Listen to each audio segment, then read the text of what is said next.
Welcome, dear friends, to a tale of love, betrayal, and the unexpected twists of fate. Enjoy the story. Jack Sullivan's world came crashing down around him the moment he heard the news. He was going to be the father of twins. As he stood in the sterile hospital hallway, the words echoed in his ears, mocking him. He wasn't ready for this. Sure, before Amy got pregnant, they had talked about having kids, made plans even. But now... "Congratulations, Mr. Sullivan," the nurse said, her cheerful voice grating on Jack's frayed nerves. "You're the future father of 2 baby boys." Jack forced a smile, but inside he was panicking. 2? How were they supposed to handle 2 babies? They could barely afford 1. Amy had been admitted to the hospital early due to complications, and Jack suddenly found himself free. Free in a way he hadn't been since before he met her. The first day, he moped around their tiny apartment, feeling guilty for not visiting her. He picked up a framed photo of him and Amy on their wedding day. They looked so young, so happy. Where had that couple gone? By the second day, restlessness set in. Jack paced the apartment, his thoughts a jumbled mess of fear and resentment. "I should cook something," he muttered to himself, staring at the empty fridge. But cooking had always been Amy's thing. With a sigh, he grabbed his keys. "I'll just grab a quick bite at Joe's diner." Little did Jack know that this simple decision would change the course of his life forever. Joe's diner was bustling with the dinner crowd when Jack walked in. The smell of greasy burgers and fries filled the air, a far cry from Amy's health-conscious home cooking. He slid into an empty booth, absent-mindedly flipping through the menu he knew by heart. That's when he saw her. She walked in like she owned the place, all legs and confidence. Her fiery red hair cascaded down her back, drawing every eye in the room, but her piercing green eyes were fixed solely on Jack. With a smile that could melt ice, she sauntered over. "This seat taken, handsome?" she purred, her voice like honey. Jack's mouth went dry. He tried to speak, but no words came out. He shook his head dumbly. "I'm Isabel," she said, extending a perfectly manicured hand. "Isabel Reeves." "Jack," he replied, taking her hand. The moment their skin touched, he felt a jolt of electricity. Jack Sullivan. They talked for hours about everything and nothing. Jack found himself spilling his guts about Amy, the pregnancy, his fears of fatherhood. Isabel listened with rapt attention, her green eyes never leaving his face. "Sounds like you could use a distraction," she said with a wink, her foot brushing against his under the table. Jack knew he should leave. Go home, go to the hospital, be with his wife and newborn sons. But as he looked into Isabel's eyes, he felt a pull he couldn't resist. "Maybe I could," he said, his voice husky with desire. Before Jack knew what was happening, they were stumbling through his front door, lips locked in a passionate embrace. As they fell onto the bed he shared with Amy, a small voice in the back of his mind screamed that this was wrong. But Jack silenced it, losing himself in Isabel's intoxicating presence. Jack awoke to the sound of his phone buzzing. Groggily, he reached for it, his head pounding from too much whiskey. The bright screen made him wince as he squinted at the caller ID. Hospital. "Hello?" he mumbled, his mouth feeling like it was stuffed with cotton. "Jack? It's Dr. Thompson. Your wife's asking for you. The twins are doing well, but Amy's been worried sick. You need to get down here now." The events of the previous night came crashing back. Jack sat up with a start, looking around wildly. Isabel was gone, but the lingering scent of her perfume proved it hadn't been a dream. "Shit," he muttered. "Shit, shit, shit." "Jack? Who was calling so early?" Isabel's voice drifted in from the kitchen. She appeared in the doorway, wearing nothing but his shirt from the night before, her red hair tousled in a way that made his heart race despite his panic. I have to go," Jack stammered, jumping out of bed and pulling on his clothes. "My wife, the babies." Isabel's face fell, a flicker of hurt passing through her eyes before being replaced by a cool mask. "Oh, right, your wife." As Jack rushed out the door, Isabel called after him, "Call me!" But Jack was already gone, his mind reeling. What had he done? How could he face Amy now? Jack arrived at the hospital, out of breath and reeking of guilt and stale whiskey. He burst into Amy's room, his hair disheveled and his clothes wrinkled. "Jack!" Amy cried, reaching for him. Her face was pale and drawn, dark circles under her eyes, speaking of a long, difficult labor. "Where were you? I was so worried." Jack's heart clenched at the sight of her. Sweet, trusting Amy. What had he done? "I'm here now," Jack said, taking her hand and trying to ignore the way his stomach churned with guilt. "Everything's going to be okay." Hours later, Jack stood by Amy's bedside, looking down at their newborn sons. They were tiny, perfect, and absolutely terrifying. Their little fists waved in the air, soft coos escaping their lips. "Aren't they beautiful?" Amy whispered, her face glowing with maternal pride despite her exhaustion. "What should we name them?" Jack nodded, unable to speak. All he could think about was Isabel, waiting for him back at their apartment. What kind of father was he going to be? "How about Michael and David?" he suggested weakly, the names of his grandfathers coming to mind. Amy beamed. "They're perfect. Our little Mike and Dave." As Amy cooed over the babies, Jack felt a wave of nausea wash over him. He excused himself, rushing to the bathroom where he emptied the contents of his stomach.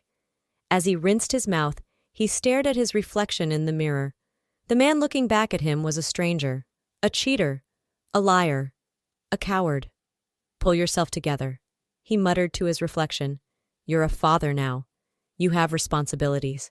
But even as he said the words, he knew he wasn't ready for this. Not by a long shot. Over the next week, Jack's life became a blur of midnight feedings, dirty diapers, and stolen moments with Isabel.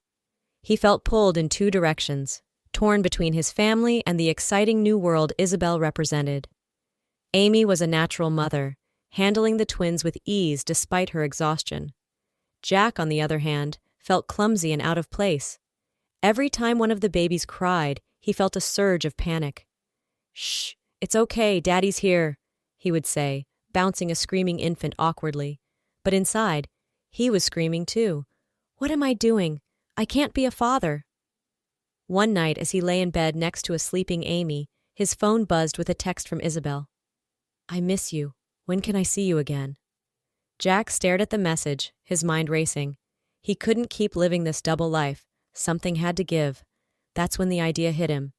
His grandfather's old house in the country. It was run down, sure, but it would do.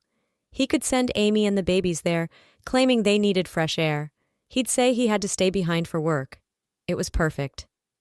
The next morning, Jack put his plan into action.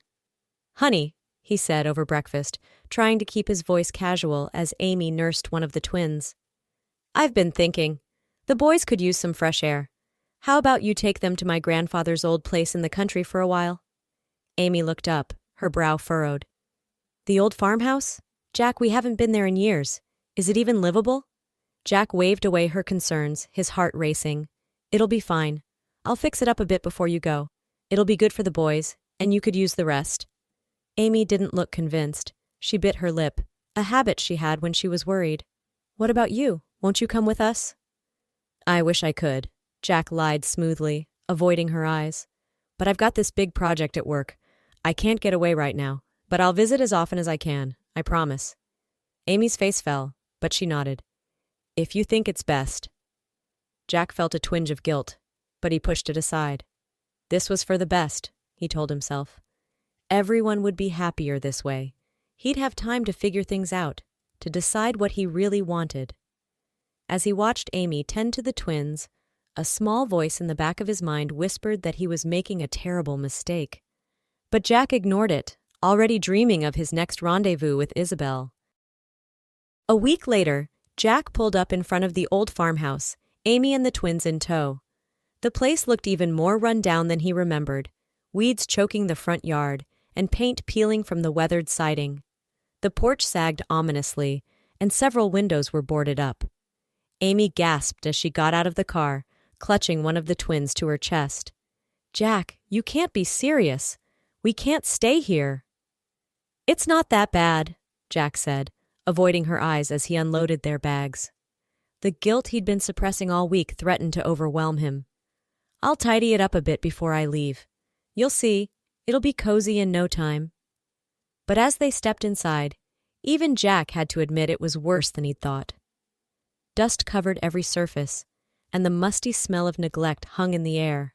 Cobwebs festooned the corners, and there was a suspicious scurrying sound coming from the kitchen. Amy turned to him, tears in her eyes. "Jack, what's really going on? This isn't like you at all. Please, talk to me." For a moment, Jack considered coming clean. The words were on the tip of his tongue. "I've met someone else. I'm not ready to be a father. I'm scared." But then he thought of Isabel waiting for him back in the city, of the freedom that awaited him, and his resolve hardened. "It's just for a little while," he said, forcing a smile. He reached into his pocket and pulled out a wad of cash. "Here's some money for groceries and whatever else you need, and I'll be back to visit soon, I promise." Amy stared at the money, then back at Jack, disbelief written all over her face. "You're really going to leave us here? Like this?" Jack couldn't bear to look at her. He mumbled something about needing to get back for work and practically ran for the door. "Jack, wait!" Amy called after him, her voice breaking. "Please don't do this." But Jack was already in his car. He threw their bags inside, gave her a quick peck on the cheek, and was backing out of the driveway before she could say another word. As he drove away, he caught a glimpse of Amy in his rearview mirror, standing in the overgrown yard with a baby in each arm, looking lost and betrayed. Jack pressed harder on the gas pedal, trying to outrun the guilt that threatened to overwhelm him. "It's for the best," he muttered to himself, over and over. "It's for the best." But deep down, he knew he was making the biggest mistake of his life. Back in the city, Jack threw himself into his new life with Isabel. They went out to fancy restaurants, stayed up late drinking expensive wine, and spent lazy Sundays in bed. It was everything Jack had ever dreamed of, or so he told himself. "Oh, Jack," Isabel purred one evening as they sipped champagne on her balcony. "I'm so glad you finally got rid of that ball and chain. You deserve to be happy." Jack forced a smile, pushing down the pang of guilt her words provoked. "You make me happy, Izzy," he said, pulling her in for a kiss. But as the weeks passed, a nagging feeling began to grow in the pit of his stomach. He found himself thinking of Amy and the twins more and more often. Were they okay? Did they have enough money? Were the babies healthy? One night, as Isabel slept beside him, Jack's phone rang. It was Amy. His heart raced as he answered, stepping out onto the balcony. "Jack?" Her voice sounded small and far away. "The boys are sick? I don't know what to do. Can you come?" Jack felt his heart race. He glanced back at Isabel's sleeping form. I can't right now, Amy. I'm in the middle of a big project. Can't you take them to a doctor in town?" There was a long pause. When Amy spoke again, her voice was cold. "I see. Well, don't worry about us. We'll manage. We always do." The line went dead, leaving Jack feeling hollow inside. He stared out at the city lights, wondering how he had let things get so out of hand. "Jackie?" Isabel's sleepy voice called from inside. "Come back to bed, baby." Jack took a deep breath, pushing thoughts of Amy and the twins to the back of his mind. This was the life he had chosen. He had to make it work. Amy hung up the phone, fighting back tears. She looked around the dusty, run-down farmhouse, feeling more alone than ever. The twins were fussing in their makeshift cribs, their little faces flushed with fever. "Shh, it's okay," she whispered, gathering them both in her arms. "Mommy's here. We don't need Daddy. We'll be okay." But even as she said the words, Amy wasn't sure she believed them. How had her life come to this? Abandoned in a dilapidated farmhouse with 2 sick babies and no help in sight? Suddenly there was a knock at the door. Amy hesitated, then went to answer it, still cradling the twins. On the porch stood a man she'd never seen before, tall and rugged with kind blue eyes and a concerned expression. "Hi there," he said with a warm smile. "I'm Nathan, your neighbor from down the road. I noticed you moved in a while back but hadn't had a chance to say hello. Everything okay? I heard babies crying." Amy burst into tears, the stress of the past weeks finally overwhelming her. To her surprise, Nathan didn't run away. Instead, He stepped inside and gently took one of the crying babies from her arms. "Shh, there now," he cooed to the infant. "Let's see what's troubling you, little one." As Nathan expertly checked the baby's temperature and gently rocked him, Amy felt a wave of relief wash over her. For the first time since Jack had left them here, she didn't feel completely alone. "Thank you," she sniffled, wiping her eyes. "I'm Amy. These are Michael and David. We've been having a rough time." Nathan's eyes softened with understanding. "I can see that. Listen, why don't I take a look at these little guys? I used to be a pediatrician before I moved out here to get away from the rat race." Amy's eyes widened in surprise. "A pediatrician? Here?" Nathan chuckled. "I know, quite a career change. But I needed a simpler life. Now I just tend to my goats and help out where I can. Speaking of which, how about I bring you some fresh goat's milk? It'll be good for you and the babies." As Nathan tended to the twins, Amy felt a glimmer of hope for the first time in weeks. Maybe, just maybe, things would be okay after all. Over the next few months, Nathan became Amy's lifeline. He helped her fix up the old farmhouse, brought fresh milk from his goats, and even found an old crib in his attic for the twins. Amy found herself looking forward to Nathan's daily visits, her heart lifting every time she saw his truck coming down the dusty road. The twins, now 6 months old, seemed to adore him too, always cooing and reaching for him when he entered the room. One warm afternoon, as Nathan was helping Amy plant a vegetable garden behind the house, she found herself studying his profile. The sun glinted off his sandy hair, and his strong hands worked the soil with practiced ease. She couldn't help but compare him to Jack. Where Jack had been all smooth charm and city polish, Nathan was rugged sincerity and quiet strength. "Penny for your thoughts?" Nathan asked, catching her staring. Amy blushed, looking away quickly. "Oh, I was just thinking about how much you've done for us. I don't know how I can ever repay you." Nathan sat back on his heels, wiping his brow with the back of his hand. "You don't owe me anything, Amy. That's what neighbors are for. Besides," he added with a grin, "those little boys of yours have stolen my heart. It's payment enough to see them growing so strong and happy." Amy felt a warmth spread through her chest that had nothing to do with the summer heat. "They love you too, you know. Sometimes I think they're more excited to see you than me." Nathan laughed, a rich, deep sound that made Amy's heart skip a beat. "Not possible. You're their whole world, Amy. You're doing an amazing job with them." As they worked side by side in the garden, Amy found herself opening up to Nathan about her relationship with Jack, how he had changed after the twins were born, and how he had ultimately abandoned them here. Nathan listened without judgment, his face clouding with concern and anger on her behalf. When she finished, he reached out and squeezed her hand gently. "Amy, I hope you don't mind me saying this, but any man who could leave you and these beautiful boys doesn't deserve you. You're amazing, you know that? The way you've handled all this, you're the strongest person I know." Amy felt a blush creep up her cheeks. For the first time in months, she felt seen, appreciated, and as she looked into Nathan's kind blue eyes, she realized something else. She was falling in love again. Meanwhile, back in the city, Jack's perfect life with Isabel was starting to show cracks. The initial excitement of their affair had worn off, replaced by the mundane realities of day-to-day life. They fought constantly about money, about Jack's long hours at work, about his reluctance to fully commit to their relationship. "When are you going to divorce her, Jack?" Isabel demanded one night, pacing their luxurious apartment in her silk robe. "I'm tired of being your dirty little secret." Jack ran a hand through his hair, frustration evident on his face. He'd lost weight in the past months, and dark circles had taken up permanent residence under his eyes. "It's complicated, Izzy. There are the kids to think about." Isabel's eyes narrowed dangerously. "The kids you abandoned, you mean? Face it, Jack. You're not a father, you're barely even a man." Her words hit Jack like a slap in the face.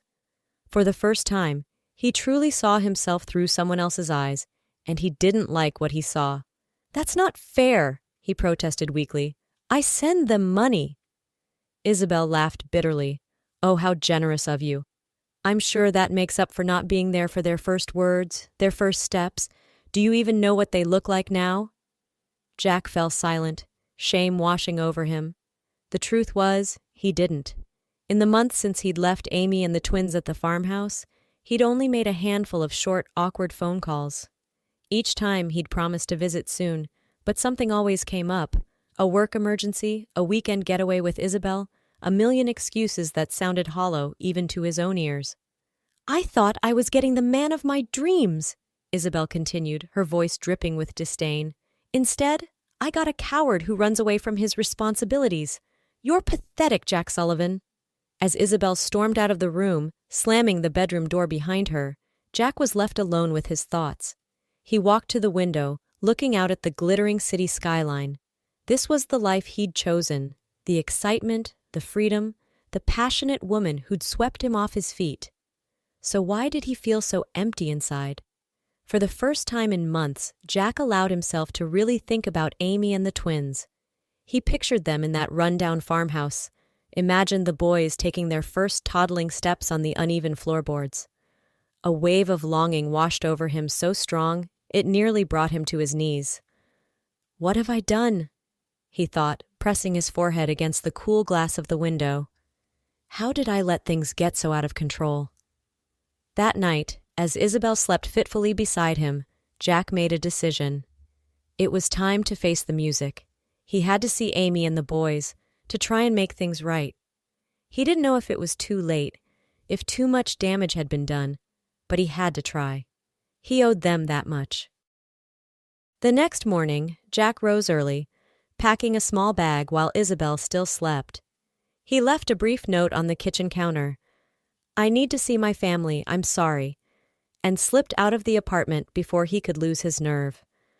The drive to the farmhouse seemed to take forever. As the city gave way to suburbs, then to rolling countryside, Jack's anxiety grew.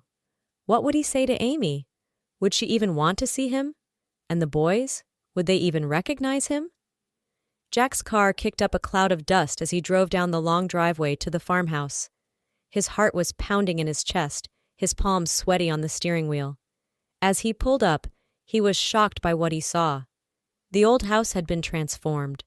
The yard was neatly mowed, flowers bloomed in window boxes, and he could hear the happy squeals of children playing. Then he saw them.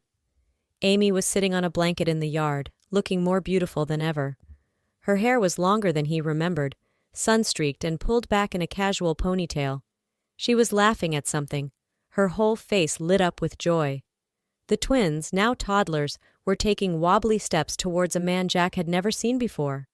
The man scooped up one of the boys, spinning him around as the child giggled with delight. Jack felt his world tilt on its axis. He stumbled out of the car, his legs feeling like jelly. "Amy?" he called out, his voice cracking. Amy looked up, her eyes widening in shock. The laughter died on her lips, replaced by a guarded expression that broke Jack's heart. "Jack, what are you doing here?" The man with the twins looked up, his expression hardening as he realized who Jack was. He set the child down gently and stepped protectively in front of Amy. I came to see you and the boys," Jack stammered, taking a hesitant step forward, "to try and make things right." Amy stood up, brushing grass from her jeans. Her face was a mask of conflicting emotions. Surprise, anger, and something else Jack couldn't quite read. "Make things right? Jack, you left us here with nothing. If it wasn't for Nathan." She trailed off, looking at the man beside her with a softness that made Jack's heart ache. "I know," Jack said, hanging his head. "I was a coward. I made a terrible mistake. But please, Amy, give me another chance. Let me be a father to our sons." Nathan spoke up, his voice calm but firm. "I think you need to leave, Jack. You've done enough damage." Jack looked from Nathan to Amy, desperation in his eyes. "Amy, please. I still love you. We can start over, be a family again." Amy was quiet for a long moment, looking between Jack and Nathan. The twins, sensing the tension, had toddled back to her, clinging to her legs and regarding Jack with curious, slightly wary expressions. Finally, she spoke, her voice soft but resolute. "I'm sorry, Jack, but it's too late. We've moved on.